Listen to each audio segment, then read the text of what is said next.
Hi, welcome back to Roadmap to Your Success. Donna Parsons here. And today we're going to create a YouTube thumbnail using Photoshop. And I'm going to show you the basics. And what I have up here on my screen is Computer Tips 101 with a laptop on the right side of it. I'm going to show you how to do that. So let's begin. So the thing that YouTube wants is a maximum resolution of 1280 by 720.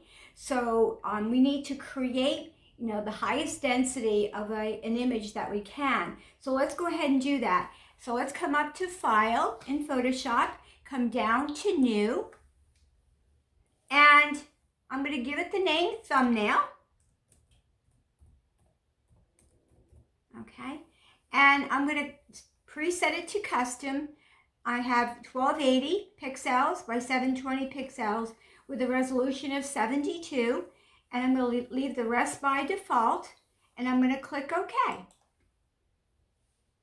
So it starts out with a white background, which is what I chose as the initial background, but you really don't want to have the background as your only layer. So within Photoshop, it's all about layers and hierarchy of the layers. And on the right-hand side in the Layers palette, you can see that I have my background layer as my initial layer because that's what I chose by default. But I want to start creating layers, so if I want to think about moving things around, I can. So let's come over to the Layers palette and let's create a new layer. So now I have two layers. One's called Background and one's called Layer 1, all right? And the cool thing about Photoshop is you can choose what you want to see when you want to see it. So for example, if I wanted to click on this little eye to the left of the background, it shuts that layer off, so to speak, so I'm not looking at it. And if I turn it back on, you can see now the white is back. So right now I have selected layer 1. So layer 1 is the one that I'm going to be working in and not the background layer. So you always have to make sure that you're working in the right layer. All right, so I have both layers on. I have layer 1 selected. And now what I want to do is I want to fill the layer 1, which is that transparent layer, with a background, that blue background that I showed you a few minutes ago. So let's go ahead and do that. And the way to do that is you're going to go up to the word edit and you're going to come down to fill. But before we do that, we can choose the color ahead of time or we can do it right from the edit fill button. Either one will work. So let's come up to edit and we're going to come down to fill. And when I choose fill, it says use my foreground color. Now, real quickly, let me just kind of explain that. On the tools palette down at the bottom here, you can see that right now, if I hover my mouse over this little red box, it says that's my foreground color. So if I said, okay, fill it with a foreground color, it would default to red. But I don't want red, I want blue. So I'm going to left click on my red and the color picker pops up, and I'm going to choose right here in the center a color blue that I'm going to be happy with. So I'm just going to select the area and I'm going to choose any color blue that I want. I can always change it if I want.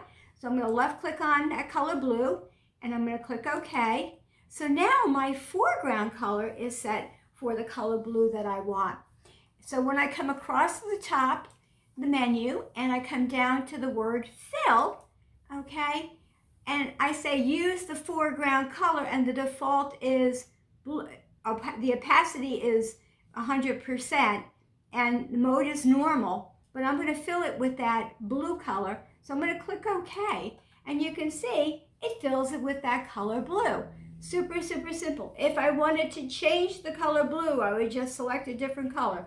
So Photoshop is really easy to maneuver.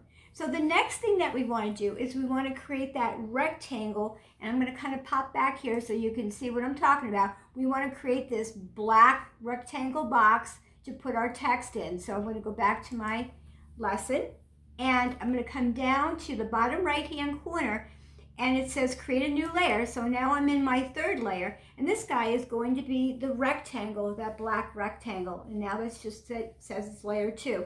So remember, as you're creating layers, these guys are above the other guys, so and the background layer is the bottom layer. So let's come over to our rectangle tool, which is right below or right above the foreground color. And we want to right click on that guy and select the rectangle tool. And if we're going to fill it with a color right now, it's going to default to the color blue because that's my foreground color. But I really want a black square. So what I want to do is left click again, right on that blue box, and I want to choose the color black. So I'm going to come down to this bottom corner. Now, if you wanted true black, you're going to, in the red area, it's 0, green is 0, and blue is 0. So 0, 0, 0, 0 is black. And I'm going to click OK, so that is true black. And I'm going to come to a portion of the screen because I have its own layer. I can move it anywhere I want. And you have a crosshair that is now part of your mouse. And you're going to hold your left mouse button down, and I'm going to drag it. And I know it's a little bit hard to see, but once I release my mouse, it's going to automatically fill in with that black color. If I wanted to change the size, I could always edit the size.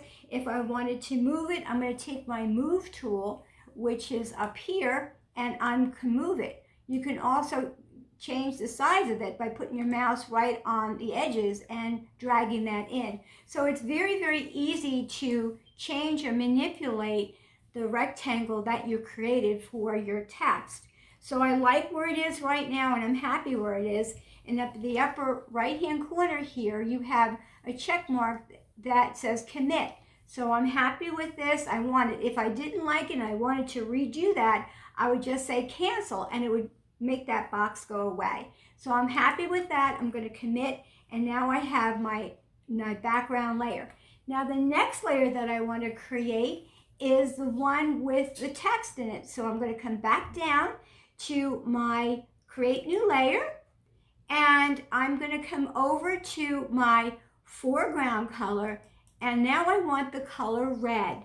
So I'm going to left click on that right in the middle of that black square, and I'm going to choose the color red, the upper corner there, and I'm going to click OK. So now any text that I draw is going to be red.